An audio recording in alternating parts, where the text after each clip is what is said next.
Well, here we are, Monday again. Again. I know I wanted a 3-day weekend too. I really, really, really did. No, I'll be honest, I wanted a week-long vacation, but that wasn't happening. So, I wanted to talk to you today about self-confidence because I had this thought this weekend. Who am I? Well, let me not jump the gun. Let me do this in the way that I think is going to benefit you most, okay? Let me ask you this. How do you think about self-confidence?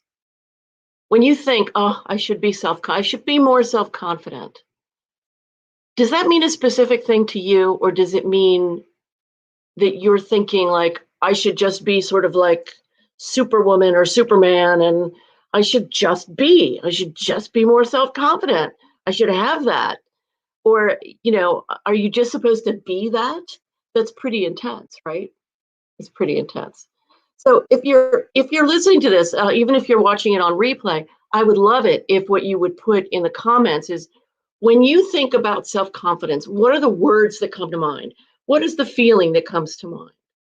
I mean, for me, self-confidence, when I think of it, the words that come to mind are I feel certain. Um, I feel, let me think, what else do I feel assured. I feel like nothing can beat me. I'm good. I'm good. Nothing can beat me. So I'd love to know what it is that you think that should be, what those words are. Now, let's also look at a different aspect of this because this is going to really help. I'm looking down because I'm looking at my notes. If you are not just supposed to be self-confident,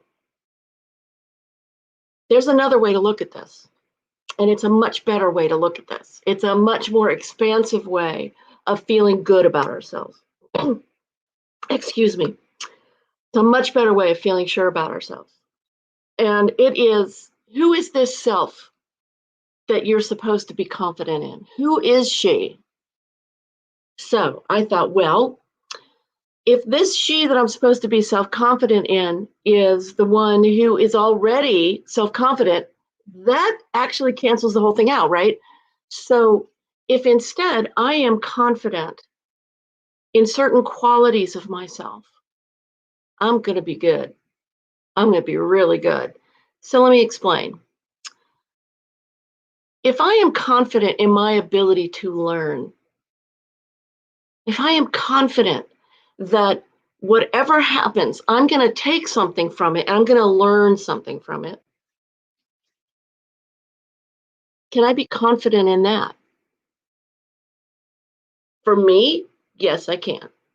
I know that whatever I go through, I'm always looking for something to learn from it. What can I be confident in about me? Be self confident, but what can I be confident in about myself? Well, what are some of your qualities? How about, are you a kind person? Can you have confidence in your kindness? Can you be confident in your intelligence? Can you be confident in some other quality that you have or some other ability that you have? The fact is, and everybody has probably heard this at least 15 times, what you focus on is what increases. So if we focus on how bad we feel, not that we shouldn't acknowledge when we feel bad, but if we are stubbornly focusing only on that, that tends to stick around at the very least, if not increase. If we look at something about ourselves that we can feel good about, we are growing our self-confidence. We're actually growing our self-confidence because we are expanding our definition of what self-confidence is. And before that, we're expanding our definition of who we are. We're expanding our definition instead of, oh, I'm self-confident or I'm not self-confident. Instead of that on-off switch way of thinking, we are actually understanding and expanding our consciousness of all of who we are, all of who we are.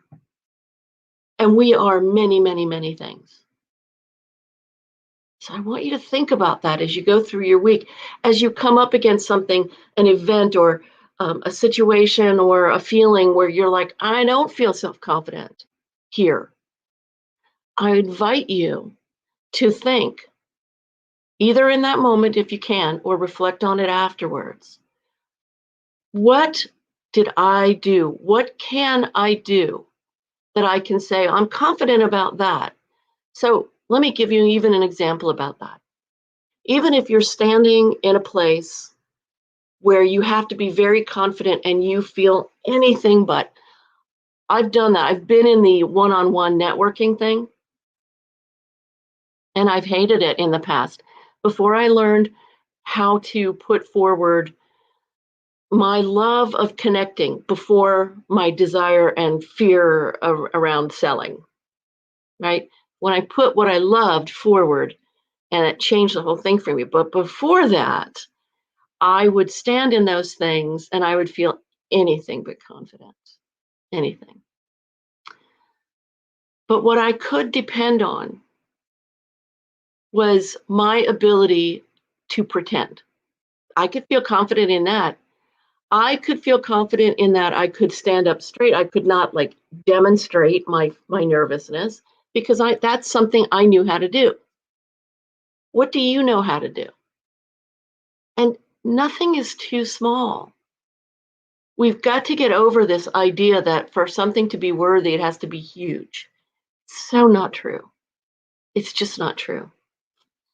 So, in fact, in the spiritual aspect of things, the smaller something is, the more powerful it is. Interesting, right?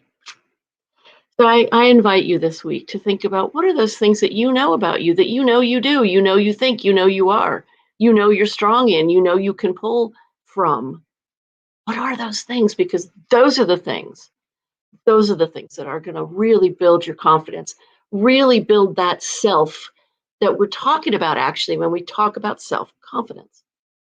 What are those things that you are made of, that ability to that ability to show up, even if you feel like nutty when you show up and you're like, I can't take it, you showed up. I mean, can you have confidence that you will try? Have self-confidence in that. Have confidence in all the things that you are, all the things that you do, and all of the places that you pull from to bring forward a new quality that you may not have thought you had access to. And your self-confidence grows exponentially because you are giving it all of that attention, you are giving it all of that energy, and you are giving yourself the feedback that there's somebody here who is worth growing. There is a self here that you already have some self-confidence in. So it's not an on-off switch, it's a growing thing. I have self-confidence in this. I want to have self-confidence here. I'm just going to grow to there. But it's not, oh God, I'm a loser, and then maybe someday I'll get there. It's a much better attitude, much better way to go. I've lost my mouse. I'm confident that I'll find it. There it is. Okay, I want to wish you a good week. I want to, request that if you have any thoughts about this, please comment about it. It's such a deep and such a wonderful topic because really before anything else, before any changes happen, we have the consciousness has to change. And we've got so many knots tied in our head because of social shoulds and family things and all the rest of it, but it's not unovercomable. It's not. It's we have to try on different and more expansive ways of thinking. We have to question the ways that we're thinking, that's why my business is called Goodbye Good Girl Project, because we're saying, I'm not going to just obey. I'm not going to even just obey my own head. I'm going to question. I'm going to investigate. I'm going to learn and I'm going to grow. And that's how we have a life that is so full, even if we don't get to measure up to that, I earned $1 million and bought a boat thing that seems to be the American skewed dream. It was never my dream, but at least the boat wasn't. Who doesn't want to have lots of money? But really, quality of life comes first. Have a beautiful week. Have a confident week. I know that you are worth it, and I know that you have those things that you can already be confident in. Love and Moxie. Bye.